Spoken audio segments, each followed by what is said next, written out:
नमस्कार, आप देख रहे हैं बिजनेस टुडे बाजार। तो इस हफ्ते की शुरुआत शानदार तरीके से हुई है। जैसे कि पिछले कुछ दिनों से सेटअप है बाजार का, देखने को मिल रहा है गैप अप के साथ बाजार खुलता है, नया हाई बनाता है। आज भी बिल्कुल वैसा ही हुआ, 23,579 के आसपास बाजार पहुंचा और नया हाई बनाया। फिर पूरे दिन में एक से दो बार डिप देखने को मिला, जैसे कि पिछले कुछ दिनों से देखने को मिल रहा है। बिल्कुल वैसे ही, सेम टू सेम बिल्कुल वैसा ही देखने को मिला। बाजार लगभग जहां खुला वहीं बंद होता भी दिखा। बैंक निफ्टी को देखें तो आज का स्टार परफॉर्मर रहा बैंक निफ्टी, मजबूत स्थिति में देखने को मिला। 49,900 के लो से यहाँ पे जो बैंक निफ्टी है वो घूमता हुआ दिखा। स्मॉल कैप में अच्छी तेज़ी देखने को मिली। एडवांस डिक्लाइन रेशियो को देखें तो गिरने वाले जो स्टॉक थे वो ज़्यादा रहे। फार्मा और रियल्टी सेट जो है एकदम ठंडे रहे यहाँ पर। इसके अलावा स्टॉक स्पेसिफिक एक्शन ज़्यादा देखने को मिला। डेरिवेटिव्स को देखें तो 24,000 की कॉल और 23,400 की पुट पर सबसे ज़्यादा ओपन इंटरेस्ट यहाँ पर देखने को मिला है। अब अगला सवाल ये कि बाजार का अगला टारगेट क्या होगा, बाजार का अगला कदम क्या होगा। इसी पर चर्चा करने के लिए हमारे साथ जाने माने मार्केट एक्सपर्ट है रवि सिंह जी। सर, आपका बहुत बहुत स्वागत है, हमें आपने समय निकाला, हमारे लिए धन्यवाद sir, thank you so much. धन्यवाद मुझे हर्ष यहाँ पर बुलाने के लिए। Thank you sir. तो सर, यहाँ पे सबसे पहला मेरा सवाल आपसे ये है कि पिछले कुछ दिनों से एक ही तरह से बाजार में एक्शन देखने को मिल रहा है। ऊपर खुलता है, ऊपरी स्तरों पर यहाँ पर, फिर डिप पर बाइंग आती, बाइंग का मौका मिलता है जैसे आज भी मिला, और फिर एक रेंज में कारोबार करता हुआ बाजार दिखता है। तो थोड़ा सा और क्लैरिटी से समझाइए सर, बाजार की स्थिति है क्या अभी? देखिए, इस समय तो हर्ष जी मैं कहता हूँ कि बाजार तो आपके पूरे के पूरे कंट्रोल में दिखाई दे रहा है, और इसलिए ऐसा कह रहा हूँ क्योंकि इस समय आपको फायदा ये नजर आ रहा है कि कहीं से भी आप अगर ऑप्शन सेलर हैं तो आपको टाइम वैल्यू वोलेटिलिटी का फायदा मिल रहा है। थीटा डीके बहुत तेजी हो रहा है, तो इस समय ट्रेडर के पॉइंट ऑफ व्यू से थीटा डीके का फायदा मिल रहा है। मार्केट ऊपर, आपने बिल्कुल सही बताया कि कमेंट्री में, कि जिस तरीके से मार्केट गैप ओपनिंग खुलता है, वापस गिरता है, वापस फिर से सेटल डाउन हो जाता है, तो मुझे ऐसा लगता है कि कहीं ना कहीं से इस समय मार्केट थोड़ा सा एक रेंज और दायरे में ट्रेड करता हुआ नजर आएगा। ऑप्शन के डेटा को अगर एनालाइज करें तो आपको 23,600 से 23,400, ये एक बीच के दायरे में मार्केट यहां पर घूमता हुआ सा नजर आ रहा है। अब 600 के पास आता है तो ऑब्वियसली है कि आपको थोड़ा सा सेल ऑफ देखने को मिल रहा है। वापस लोअर साइड की तरफ देखते हैं तो आज की रेंज के हिसाब से देखें तो 500 काफी स्ट्रॉन्ग सपोर्ट की तरीके से था, इसीलिए आपको पुल बैक देखने को मिला। लेकिन कहीं ना कहीं से बजट की तैयारी में मार्केट में अब उथल पुथल आपको देखने को मिलेगी। लेकिन अभी आने वाले 2 दिन तक मार्केट में थोड़ी शांति छाई रहेगी, थोड़ा थीटा डीके और मिलेगा, और जिस दिन ज्यादा थीटा डीके हो जाएगा उस समय लोग फंस सकते हैं। तो थोड़ा सा सावधान रहिए, मार्केट को देखकर ट्रेड करिए। और ट्रेड देखकर करने का मतलब यह है कि आप अपने स्टॉप लॉसेस को या अपने ट्रिक को थोड़ा फास्ट एक्टिवेट रखिए। ऐसा नहीं करिए कि आपने लगाया ऑर्डर, आराम से घूम रहे, थीटा डीके मिल जाएगा, ऐसा नहीं होगा। अगर कोई चीज आपके अगेंस्ट थोड़ी जा रही है तो रिविजिट करके उस पोजीशन को मेकओवर जरूर करने की कोशिश करें। ठीक है, रिविजिट करके पोजीशन को आप ध्यान में रखिए और चीज़ों को एकदम बाजार को अभी जो मौजूदा स्थिति है उसको थोड़ा सा सोच समझ के फैसले यहाँ पर लीजिए। यहाँ पर रवि सर का ये कहना है। अच्छा सर, एक चीज़ और बताइए कि बैंक निफ्टी में किस तरह का पैटर्न देखने को मिल रहा है। आज तो इसमें अच्छी तेज़ी रही है और जो 49,900 के लेवल से यहाँ पे घूमता हुआ दिखा है। देखिए, बिल्कुल इस समय अगर हर्ष पूरे बैंक निफ्टी को देखते तो जो कि बैंकिंग के सारे काउंटर्स, मतलब जो बैंक निफ्टी में काउंटर है, पहले मैं उनके उस पे आ जाता हूं कि कौन कौन से काउंटर पे से सपोर्ट मिल रहा है। तो आप देखिए तो इस समय बैंकिंग काउंटर में एचडीएफसी, आईसीआईसी, इनमें एक अच्छा रनअप देखने को दिखाई दे रहा है और कहीं ना कहीं से स्ट्रांग हैंड पर है। जैसे आज आईसीआईसी बैंक 0.25% बंद हुआ है। तो अब यहां पर जो समझ में आ रहा है वो ये समझ में आ रहा है कि थोड़ा सा मार्केट यहां पर बुलिश रहेगा। जहां तक रेंज की बात करें तो बैंक निफ्टी में जो लेवल्स हैं वो 51,000 के लेवल्स आपको टेस्ट होते हुए नजर आ सकते हैं। तो इन लेवल्स पर थोड़ा सा आपको सावधान रहना पड़ेगा। जो स्ट्रैटेजी आप निफ्टी में थीटा डीके ले रहे हैं वो स्ट्रैटेजी यहां पर आप थीटा डीके की नहीं ले सकते, यानी कि आपको लॉन्ग टर्म पे यहां पर थोड़ा बाइंग पोजीशन की तरफ ज्यादा चलना चाहिए। ठीक है सर। अच्छा सर, कुछ हम लोग स्टॉक स्पेसिफिक बात कर लेते हैं क्योंकि जो आज जो खबर आई बेसिकली डिफेंस सेक्टर की बात कर रहा हूँ। जो सरकारी कंपनी है HAL की हम लोग हमेशा बात करते हैं और ये लगातार हम लोग देख रहे हैं कि इसको जिस तरीके से ऑर्डर मिल रहे हैं, ऑर्डर बुक रही है इसकी नंबर 1 है। अगर ऑर्डर बुक के हिसाब से देखें तो नंबर 1 है ये कंपनी इस मामले में भी करीब। और अब जो खबर आई है वो 45,000 करोड़ रुपए के टेंडर मिलते हुए दिख रहे हैं और इसके तहत ये इंडियन आर्मी और इंडियन एयरफोर्स को आने वाले समय में 156 लाइट कॉम्बैट हेलीकॉप्टर यानी कि हल्के लड़ाकू विमान, ये इसके से जुड़ा हुआ इनके पास ऑर्डर आया। अब मैं यहाँ पे ये समझना चाह रहा हूँ सर, इस खबर के दम पे स्टॉक तो भागा है यहाँ पे, लेकिन आप इस ऑर्डर को कैसे देख रहे हैं और आगे के लेकर क्या व्यू है आपका? हर्ष जी, HAL, कोची शिपयार्ड और खास तौर से इस तरीके के जो डिफेंस के स्टॉक है, इनमें तो यहाँ से 20% की रैली आपको अभी और दिखाई देगी। इसलिए मैंने आपको इन सारे स्टॉक्स को एक साथ ही बंच बनाकर बात करने की कोशिश की है। अब आ जाते हैं कि HAL के जो लंबे समय के टारगेट है वो 8,000 के हैं, कोची शिपयार्ड के 3,500 के हैं। तो लंबा खेलिए, लंबा रन अप लीजिए, लंबे टाइम के लिए इन्वेस्टमेंट करिए। छोटे मोटे आपको दर्द मिलते रहेंगे, थोड़ा बहुत करेक्शन आएगा, लेकिन उस करेक्शन का फायदा आप वहां पर करिए कि आपको आपके पोर्टफोलियो पे थोड़ा एवरेज करने को मिल सके। फिलहाल अभी के हिसाब से मुझे ऐसा लगता है कि इन स्टॉक्स में पहली बात, प्रॉफिट बुक करने की जल्दी ना करें। दूसरा, सेल की रणनीति ना अपनाएं। तीसरा, आप लॉन्ग टर्म पोर्टफोलियो पे बहुत जल्दबाजी ना करें। अगर आपको कभी पोजीशन काटनी भी है तो आप सिर्फ यहाँ पर थोड़ा सा पोजीशन काटे, मतलब 30% पोजीशन काटा, नीचे डिप आया, फिर बाय कर लिया। इस टाइप की अगर स्ट्रैटेजी रखते हैं तो ज्यादा अच्छा होगा। ठीक है सर। अच्छा, एक चीज़ और बताइए, मान लीजिए बहुत सारे ऐसे निवेशक होते हैं जो सस्ते स्टॉक देखते हैं या फिर वो सोचते हैं कि भाई हमें 2,000 3,000 या इस तरह के महंगे स्टॉक्स में निवेश नहीं करना है, मैं सिर्फ वैसे प्राइस वाइज की बात कर रहा हूँ यहाँ पर। तो आपके हिसाब से क्या डिफेंस स्टॉक में क्या SIP करना भी बेहतर रहेगा यहाँ पर? देखिए, जो ये स्टॉक्स हैं, ये वाकई में आपने बहुत अच्छी बात कही है यहाँ पर हर्ष जी, कि ये SIP के हिसाब से आप अगर पोजीशन लेते हैं तो आपको लॉन्ग रन पे एक मल्टी बैगर स्टोरी पे आप पार्टिसिपेट करते हुए नजर आएंगे। लेकिन अगर आप ये स्टोरी बनाते हैं कि नहीं, मुझे बस लेना है और निकल जाना है, तो फिर आपकी रेंज से हर बार नया स्टॉक निकलता रहेगा। यानी कि अगर आप थोड़ा सा दिन आप छोटा ट्रेड लेके आप हो सकता है 1,500 के प्रॉफिट पे निकल जाए, बाद में वो 4,000 तक चीज जाती हुई नजर आए, तो इस टाइप की सिचुएशन दिख सकती। इसलिए यहां पर लंबी स्ट्रैटेजी बनाइए, छोटी मत बनाइए। लंबी स्ट्रेटजी पे काम करने की ज़रूरत है। और जो भी व्यूअर्स जुड़ रहे हैं, देखिए रवि सर आज हमारे साथ जुड़े हैं, तो आप भी मौके का फ़ायदा उठाइए, अपने सवाल भेजिए और सर से हम लोग पूछेंगे, समझेंगे कि कौन स्टॉक स्पेसिफिक आगे की लेकर क्या स्थिति देखने को मिल सकती है। पूरे बाजार को तो हम लोग समझने की कोशिश कर ही रहे हैं। अच्छा रवि सर, एक चीज़ और चीज़ बताइए, यहाँ पे HFCL की मैं बात कर रहा हूँ, ज़बरदस्त वॉल्यूम देखने को मिल रहा है इसमें। आप समझिए कि एक एवरेज वॉल्यूम से 10 गुना ज़्यादा ट्रेड कर रहा है ये स्टॉक, 10% का आज उछाल देखने को मिला इसमें। और खबर भी बेसिकली यही आई कि जो यूरोपियन बाजार है वहाँ पे जो एंटी डंपिंग ड्यूटी लगाई गई है, भारतीय कंपनियों के मुकाबले इस कंपनी पर नहीं लगी है। ऑप्टिकल फाइबर केबल से जुड़े जो निर्माता हैं इसके ऊपर नहीं लगी है। ये कंपनी इसके वजह से स्टॉक में तेजी देखने को मिल रही है। आप इस स्टॉक को कैसे देख रहे हैं? आज अपने ऑल टाइम हाई को 129 के आसपास इसने टच किया है, क्या अभी ये तेजी आगे भी जारी रहने वाली है? देखिए, जब इस तरीके की न्यूज आती है हर्ष जी, तो कूद कर स्टॉक पकड़ने की गलती कभी ना करें। मतलब आप अगर देख रहे होंगे तो इसके ऊपर रिकमेंडेशन 80-90 रुपए पे अगर आपने ले रखा है तो आपके लिए बहुत अच्छा है। लेकिन अगर आप सोच रहे हैं कि 124 पे पकड़ लेंगे, तो आपको क्या होगा कि जब ये 105 आएगा तो आप डर जाएंगे, और जब ये 150 पहुंचेगा तो 50-50% रेशियो यहाँ पर नजर आएंगे। मुझे ऐसा लगता है कि करंट लेवल से तेजी तो है, और ये तेजी जी। अभी 145-150 तक जाती हुई नजर आएगी। लेकिन जल्दबाजी नहीं करें, 20-30% ही सिर्फ करंट लेवल पर इन्वेस्टमेंट करें। लेकिन थोड़ा नीचे आ जाए, यानी कि 110-115 के आसपास आए तो थोड़ी पोजीशन को बढ़ाएं। और लॉन्गर टर्म पे स्टॉक अच्छा है, और मुझे ऐसा लगता है कि 180 के आंकड़े तक ये धीरे धीरे जाता हुआ नजर आएगा। लेकिन आपके अंदर पेशेंस होना चाहिए, एक दिन में मल्टी बैगर बनेगा ये नहीं होगा। ठीक है सर। अच्छा सर, सवाल जवाब का सिलसिला शुरू करते हैं। साउथ इंडियन बैंक में बेस्ट टाइम एंट्री का क्या होगा? अवधेश ठाकुर जी का सवाल है सर। देखिए, साउथ इंडियन बैंक जिस लेवल पर अभी ट्रेड हो रहा है, यहाँ से आपने देखा होगा कि 26 और 27-28 के बीच में काफी दिनों से कंसोलिडेट कर रहा है। मौका है लॉन्ग टर्म स्टॉक्स में बने रहने का। 32-34 तक वैसे भी लेवल दिखाई देते हैं। अगर आपको मार्केट में कुछ रिस्क लगता है तो इसको खरीद लीजिए, रिस्क नहीं लगता, मल्टी बैगर स्टोरी मिल रही तो बहुत से स्टॉक आप इस पे चर्चा पे रहते हैं उन पे चले जाइए। तो ये स्टॉक तो एक ऐसा पॉकेट में है कि अगर मेरे पास फंड पड़ा हुआ है और मुझे लगता है कि अब मार्केट में मुझे रिस्क लग रहा है, मैंने इस पे डाल दिया, थोड़ा पैसे इससे कमा लिए, फिर वापस निकाल कर दूसरे पे डाल लिए, इस टाइप की स्ट्रेटजी कर सकते हैं। लेकिन लॉन्गर टर्म पे स्टॉक अच्छा है, 38 तक का दमखम रखता है, और करंट लेवल पर अट्रैक्शन है, रिस्क रिवॉर्ड बहुत अच्छा है। रिस्क रिवॉर्ड बहुत अच्छा है यहाँ पे सर का कहना है। एक TVS मोटर के ऊपर सवाल है सर।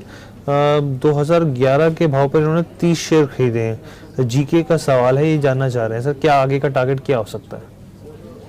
देखिए, टीवीएस मोटर तो एक अग्रेसिव अपट्रेंड में चल रहा है, और ये 2600 तक अभी जाता हुआ नजर आएगा। अगर आप लॉन्ग टर्म इन्वेस्टर है तो होल्ड करिए, शॉर्ट टर्म इन्वेस्टर है तो 2400 का एक स्टॉप लॉस डाल लीजिए। उसके नीचे जाता है तो थोड़ा सा करेक्शन और आएगा 2250 तक, नहीं तो अभी फिलहाल 2600 तक के टारगेट नजर आएंगे। ठीक है सर, एक सवाल अविनाश शर्मा जी का है, पूछे मेरे पास IOB के करीब 300 शेयर हैं, 69 रुपये की बाइंग प्राइस है, 3 महीने का टारगेट है, सर आपका सजेशन क्या रहेगा? 62 से 65 रुपए तक में इस स्टॉक को पकड़ कर रखिए। 80 से पहले मत बेचिए। जब आपके पास थोड़ा पैसा आ जाए, SIP टाइप का स्टॉक है, करते रहिए, धीरे धीरे चलाते रहिए, लंबे प्रॉफिट की चिंता करिए, छोटे प्रॉफिट पे निकलने की कोशिश भी नहीं।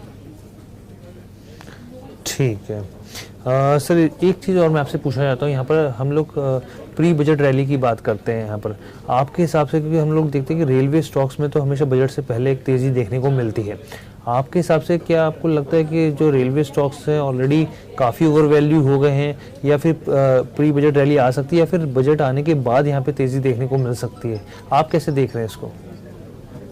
देखिए, मैं रेलवे, डिफेंस, इन दोनों काउंटर पे बजट से पहले भी बुलिश हूँ और बजट के बाद भी। सिर्फ एक बार हो सकता है मैं 20-30% प्रॉफिट बुकिंग की यहाँ पर राय दूं, लेकिन वो भी बजट के बाद, और दोबारा फिर से लॉन्ग टर्म की सीढ़ी पे चढ़ना चालू करूंगा। तो मुझे ऐसा लगता है कि आप रेलवे के अगर काउंटर को देख रहे हैं तो मुझे लगता है कि यहाँ पर रेलवे के काउंटर काफी अट्रैक्टिव है। अगर कुछ महंगा है तो कुछ सस्ता है। जैसे कि एग्जाम्पल के लिए आपको टैक्स रेल सस्ता मिल रहा है, टीटागढ़ वैगन भले जरूर बढ़ चुका है लेकिन करेक्शन पे बाय कर सकते हैं। एरिकॉन 273 पे मिल रहा है, अच्छा है। IRFC बहुत दिनों से 175 पे खड़ा है, तो 200 तक का आंकड़ा छू सकता है, अच्छा है। रेल टेल 709 पे खड़ा है, 690 से 700 के बीच में, अच्छा है। तो इस अलग अलग रेट पे अलग अलग अच्छा है, सिर्फ एक ही अच्छा नहीं है, वो है IRCTC। चलने को चला तो चल गया, नहीं चला तो रोला देगा, तो इसलिए इससे दूर रहिए, बाकी सबको धीरे धीरे ऐड करते चलिए। बिल्कुल, जो पीछे रैली हमने देखने को मिली स्टॉक्स में, रेलवे में, उसमें एक IRCTC था जो सबसे स्लो जिसने परफॉर्म किया, सबसे धीमे परफॉर्म किया यहाँ पर। इसके अलावा सर एक तस्वीर जी का सवाल है पारस डिफेंस के ऊपर, पूछ रहे हैं कि सर लॉन्ग टर्म व्यू क्या होगा पारस डिफेंस के ऊपर? देखिए, मैंने अभी दोनों चीजें, इसीलिए मुझे मालूम था कि रेलवे पूछे तो कोई डिफेंस छोड़ नहीं सकता और मुझे ऐसा लगता है हर्ष की, इसीलिए मैंने डिफेंस काउंटर पे पहले ही चर्चा कर दी। डिफेंस काउंटर पे आपको बिल्कुल ध्यान रखना चाहिए। भारत डिफेंस की अभी सवारी ना करें क्योंकि काफी तेजी से ऊपर गया, थोड़ा रुकने दें, और अगर रुक कर थोड़ा नीचे आ जाता है, लगभग 1290-80 के आसपास आता है तो ज्यादा अच्छा रहेगा। लेकिन तब तक सवारी कर लीजिए, मेसडॉक की कर लीजिए, कोची शिपयार्ड अच्छा चल रहा है और HAL अच्छा चल रहा है। थोड़े दो और जो स्टॉक्स हैं उनमें थोड़ा सा रुकिए।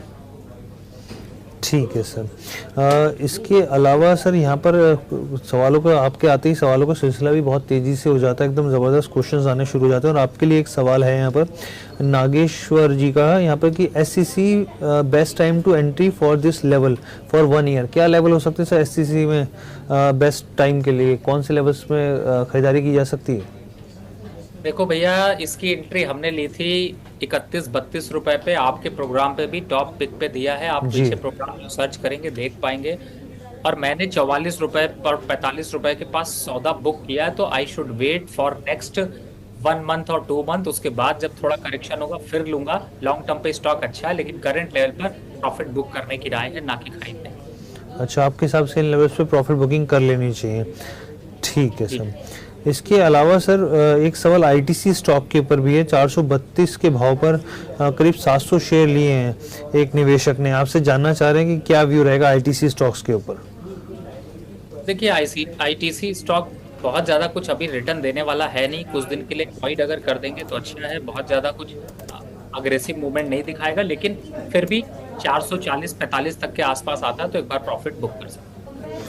अच्छा सर, एक चीज़ बताइए, शक्ति पंप्स के ऊपर मेरा सवाल है। यहाँ पर आज भी स्टॉक में तेज़ी देखने को मिली है और दरअसल इसकी रेटिंग थोड़ी अपग्रेड हुई है। कंपनी जो है बेसिकली हम सब जानते हैं कि घरेलू, औद्योगिक और बागवानी और कृषि में इस्तेमाल होने वाली सब मर्सिबल पंप्स बनाती है और इंटरनेशनल लेवल पर भी काम करती है, और 100 से ज़्यादा देशों में इसके प्रोडक्ट्स भी एक्सपोर्ट होते हैं यहाँ पर, और इसकी जो ब्रांचेज है US और ऑस्ट्रेलिया में भी है। आपके हिसाब से ये स्टॉक आगे की तरफ क्या, कहाँ देख रहे हैं आप? क्योंकि पिछले कुछ दिनों से हमने देखा इसमें बहुत ज़बरदस्त तेज़ी रही है। देखिए, फिलहाल तो अभी तेजी का ट्रेंड जो है वो थोड़ा और बढ़ेगा, 3200 तक के लेवल जा सकते हैं, तब तक आपको अभी पोजीशन होल्ड करनी चाहिए, फ्रेश बाय करने से थोड़ा बचना चाहिए। ठीक है सर, एक अशोक जी का सवाल है सर, तनेजा एरोस्पेस के ऊपर पूछना चाह रहे हैं कि क्या व्यू है आपका? पिछले 1 महीने से तो ये स्टॉक बहुत ज़्यादा खास परफॉर्म किया नहीं है इसने। नहीं सर, 38, माफ़ कीजिएगा, 38% रिटर्न दिया इसने। देखिए फिलहाल तो स्टॉक में कुछ खास मुझे बहुत ज़्यादा अग्रेसिव नहीं दिखाई देता है, और मुझे ऐसा लगता है कि थोड़ा सा यहाँ पर अभी रुका जा सकता है, मार्केट को डायरेक्शन लेने दें तो ज़्यादा अच्छा है। ठीक है, यहाँ पे सुजल जी का सवाल है सर। मैम देखिए, हमने HAL हेल के ऊपर बातचीत कर ली है सर से, तो आप चाहे तो रिवाइंड करके देख सकते हैं रवि सर से। यहाँ पर हम लोग थोड़ा सा रिवाइंड करेंगे तो आपको पता चल जाएगा। लेकिन एक सवाल इनका ग्रेविटा के ऊपर है, ग्रेविटा के ऊपर क्या करना चाहिए सर इनको? देखिए इस समय मैं अगर ग्रेविटा को देखने की कोशिश करता हूँ तो देखिए अ, अच्छा अपवर्ड ट्रेंड में है स्टॉक, और 1450 तक जा सकता है, तो मुझे लगता है कि इस स्टॉक पे थोड़ा वेट करें और 1450 तक इसको जाने दें। करंट लेवल पर भी बाय का रिकमेंडेशन है, 1200 के स्टॉप लॉस से कंटिन्यू होल्ड करना चाहिए, और अप साइड में 1450 तक के लेवल आ सकते हैं। HBL पावर की बात करते हैं सर, आज भी इसमें अच्छा खासा ट्रैक्शन देखने को मिला है, 8% भागा है। एक चैनल है यूट्यूब का, मतलब किसान के नाम से, उनका ये सवाल है, पूछे क्या करना चाहिए सर? देखिए HBL पावर थोड़ा सा अलग रेंज में यहाँ पर ट्रेड हो रहा है, और मुझे ऐसा लगता है 540 550 के आसपास आए तो एक बार एग्जिट करना चाहिए। फ्रेश इन्वेस्टर को यहाँ पर बाय नहीं करना चाहिए। इसके एवरेज में अगर बाय करना है तो आपको NHPC और पावर ग्रिड मैं यहाँ पर सजेस्ट करूंगा, ना कि HBL पावर। ठीक है सर। अच्छा, इसके अलावा एक राजेश जी का सवाल है सर, ये जानना चाह रहे हैं आपसे कि इनके पास है 50,000 रुपये, अब ये इन्वेस्ट करें तो कहाँ करें सर?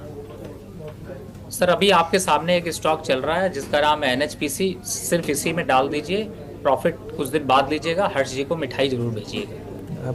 और मैं आपके साथ शेयर कर लूँगा सर।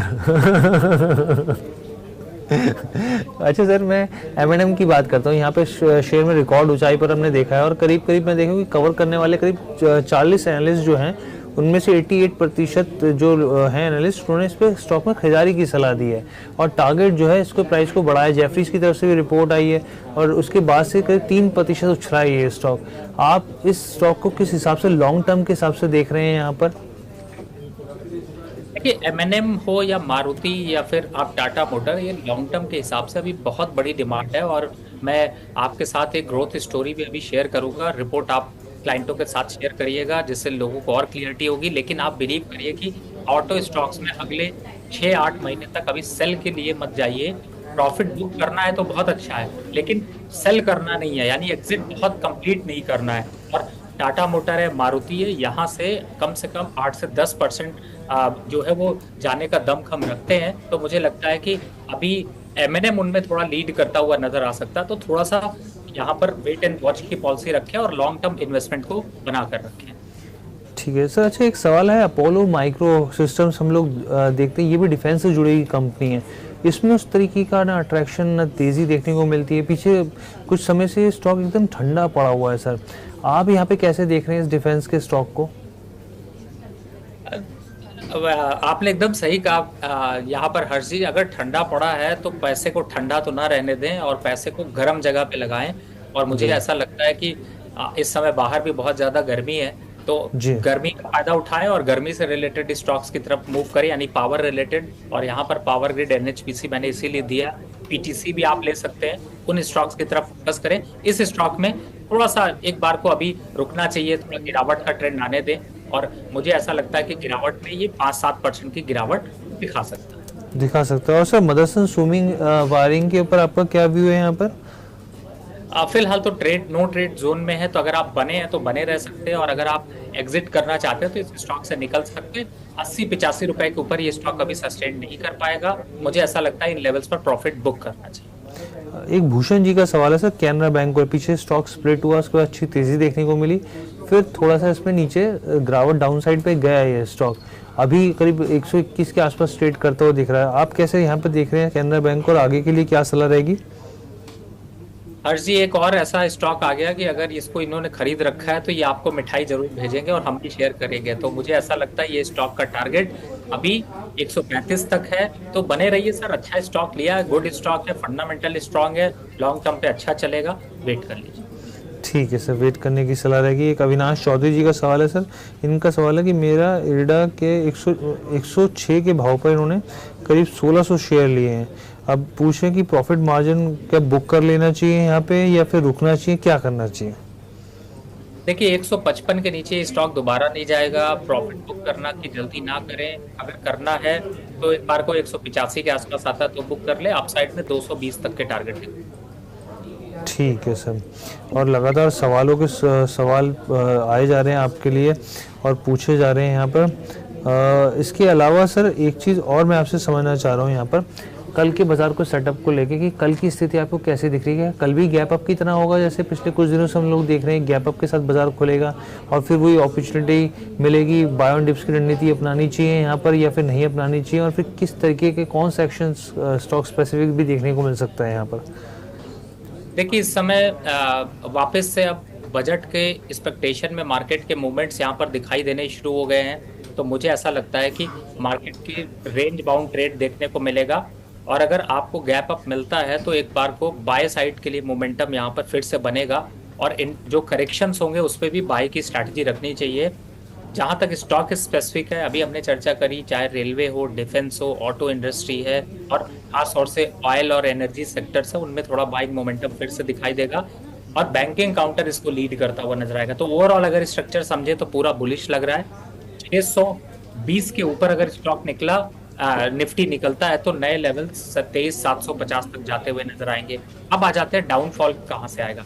जब तक बैंक निफ्टी में जब तक 23,480 के नीचे ट्रेड नहीं होता तब तक आपको कोई रिस्क नहीं है, आराम से बाइंग पोजीशन डिप पे लेते रहिए। ठीक है सर। और सर मतलब ट्रेड लेना हो निफ्टी और बैंक निफ्टी में तो ये जो आपने बताया उसी के हिसाब से लिया जा सकता है? बिल्कुल, ट्रेड अगर निफ्टी में कर रहे हैं तो मैंने बताया सेल की पोजीशन तभी लीजिएगा जब 23,480 के नीचे हो, तब आपको 23,420 के टारगेट नजर आएंगे। और अगर कल इसी जगह पर खुलता है तो वापस बाय करिएगा, 610 के आसपास के टारगेट आपको टेस्ट होते हुए नजर आ सकते हैं। ठीक है सर। अच्छा सर, मिलन जी का एक सवाल भारत इलेक्ट्रॉनिक्स के ऊपर है, आपका क्या व्यू है भारत इलेक्ट्रॉनिक्स के ऊपर? पीछे अच्छी तेजी रही है स्टॉक में और एक के बाद एक रिपोर्ट्स आई है, ब्रोकरेज की नई टारगेट के दम पर भी ये स्टॉक भागा है और दूसरे नंबर पे इसकी ऑर्डर बुक। जी देखिए, अभी तो इसमें फिलहाल तो एक तेजी का ट्रेंड बनी रहा है, तो मुझे ऐसा लगता है कि फिलहाल इस स्टॉक में अभी तेजी का ट्रेंड और बनेगा और 335-340 तक के लेवल्स यहाँ पर देखने को मिल सकते हैं। अच्छा, 30 के लेवल्स यहाँ पे देखने को मिल सकते हैं। इसके अलावा सर एक दो सवाल हम और लेंगे, इनकॉर्पोरेट करेंगे अपने शो में। एक सवाल जो आया है यहाँ पे वार्ड विजार्ड के बारे में आया है सर। इन्होंने 500 शेयर्स खरीदे 60 के भाव पर, आपका क्या व्यू है इसके ऊपर? देखिए इस स्टॉक को अगर मैं देख रहा हूँ तो बहुत ज़्यादा कुछ कॉन्फिडेंस तो नहीं दे रहा है, लेकिन हाँ चूंकि इन्होंने ले रखा है तो मैं ये कहूँगा कि मार्केट की स्ट्रांग अप ट्रेंड में है, तो थोड़ा सा अभी वेट करें और अपसाइड टारगेट में एक बार को देखते हैं। तो मुझे लगता है 3 से 5% तक का मोमेंटम अपसाइड और देखने को मिल सकता है, तो थोड़ा वेट एंड वॉच की पॉलिसी रखें। अच्छा, वेट एंड वॉच की पॉलिसी यहाँ पर रखने की सलाह दे रहे हैं सर। इसके अलावा एक दो सवाल और हैं जो हमारे पास आए हैं शायद हाँ, यहाँ पे सर एक सवाल यहाँ पर ये आया है पावर ग्रिड को लेकर। पावर ग्रिड के ऊपर आपका क्या नज़रिया है? इन्होंने करीब 308 के भाव पर खरीदारी करी, 500 शेयर्स लिए, आगे के लिए जानना चाह रहे हैं आपसे व्यू। देखिए मैंने अभी बताया कि पावर ग्रिड, पीटीसी, एनएचपीसी इन सबको आप लेकर रखिए। पावर ग्रिड का टारगेट 355 रुपए लेवल तक आपको आता हुआ नजर आ सकता है। ठीक है सर। रैलीज इंडिया के ऊपर सर क्या व्यू रहेगा आपका? आप फिलहाल तो रैलीज पे अगर आपकी पोजीशन है तो एक बार प्रॉफिट बुक कर लीजिए। यहाँ पर थोड़ा रेजिस्टेंस फेस कर रहा है, बहुत लंबा आगे अग्रेसिव अप ट्रेंड यहाँ पर नहीं दिखाई देगा। ठीक है सर। आखिरी सवाल है मेरा आपसे, आरके फॉर्जिंग के ऊपर आप किस तरीके से देख रहे हैं यहाँ पर?